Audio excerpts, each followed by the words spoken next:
வணக்கம். மண்ணின் மைந்தன் செய்திகளுக்காக செய்தி வாசிப்பாளர் நித்யா.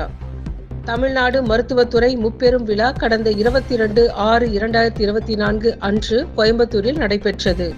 இவ்விழா தமிழ்நாடு அரசு அலுவலர் ஒன்றிய மாநில தலைவர் தண்டபாணி தலைமையிலும், கோவை மாவட்ட தலைவர் தேசிங்கு ராஜன் முன்னிலையிலும் நடைபெற்றது. மாநில செயலாளர் முத்து ரமேஷ் அவர்கள் வரவேற்புரை நிகழ்த்தினார். மத்திய மாநில நிர்வாகிகள் கலந்து கொண்டனர். மேலும் இம்மாநில பொதுக்குழு கூட்டத்தில் மாநில தலைவர் திரு என் தண்டபாணி அவர்களுடன் தமிழ்நாடு அரசு அலுவலர் ஒன்றிய மாநில செயலாளர் மற்றும் தமிழ்நாடு டாஸ்மாக் பணியாளர் ஒன்றிய மாநில தலைவர் திருப்பெயர் ரமேஷ் அவர்கள் கலந்து கொண்டு தனது நன்றிகளையும் பேராதரவுகளையும் தெரிவித்துக் கொண்டார்.